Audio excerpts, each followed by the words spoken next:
शेतकरी मित्रांनो, हवामान खात्याने व्यक्त केलेल्या अंदाजाप्रमाणे यावर्षीचा पाऊस कमी आणि तोही विस्कळीत स्वरूपात पडणार आहे. त्याचा अनुभव पण आपण घेत आहोत.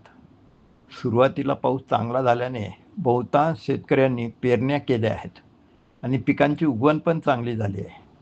परंतु आता मात्र पाऊस गायब झाला आहे. काही ठिकाणी चांगले ऊन पण तापत आहे. याचा परिणाम असा होतो आहे की नवीनच उगवून आलेली रोपे कोमेजत आहेत आणि त्यापेक्षा महत्त्वाचे म्हणजे जागतिक तापमानवाढीमुळे सभोवतालची हवा कोरडी होते आहे आणि ही कोरडी हवा जमिनीतील ओलावा काढून घेत आहे. हे तुम्ही प्रत्यक्ष अनुभव घेऊ शकता. पाऊस थांबला की जमिनीच्या मजदुराप्रमाणे 4-8 दिवसातच जमिनीला भेगा पडतात किंवा जमीन एकदम कोरडी होते, कारण त्या जमिनीतील हवा सॉरी पाणी काढून घेते. जागतिक तापमानवाढीच्या आधी अशी अवस्था मार्च महिन्याच्या नंतर सुरू होत असे. यामुळे नवीन उगवण झालेली रोपे आधी म्हटल्याप्रमाणे सुकत आहेत किंवा वाढ खुंटत आहे. यावर उपाय म्हणून शेतकरी खते, औषधे वापरत आहेत.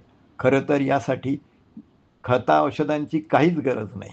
यासाठी एकदम सोपा उपाय आहे, तो म्हणजे एअर इरिगेशन. कारण ही अवस्था हवेतील आर्द्रता कमी झाल्याने आली आहे. तर कृत्रिम उपायांनी ही आर्द्रता परत तयार केली तर रोपे कोमेजून मरणे हा प्रश्न सुटतो. ज्यांच्याकडे मायक्रो स्प्रिंकलरची सोय असेल त्यांनी मायक्रो स्प्रिंकलरचा वापर करावा आणि ज्याकडे ही व्यवस्था नसेल त्यांनी पाठीवरच्या पंपाने सायंकाळनंतर साधा पाण्याचा फवारा पिकांच्या थोडा वर हवेत मारावा. यासाठी एकरी 200 लिटर पण पाणी लागत नाही. एवढ्या कमी पाण्यात सुद्धा तुमची पिके तरतरीत होतील. कोणत्याही खता औषधाची गरज पडणार नाही. नुकतेच कोकण विभागात काही कृषी अधिकाऱ्यांनी शेतकऱ्यांना आपली भात रोपे वाचवण्यासाठी एअर इरिगेशनचा वापर करायला प्रोत्साहित केले आणि त्यांची भात रोपे वाचली.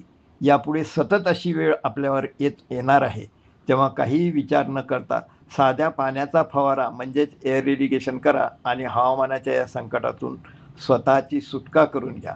काही शंका असल्यास मला पण फोन करा.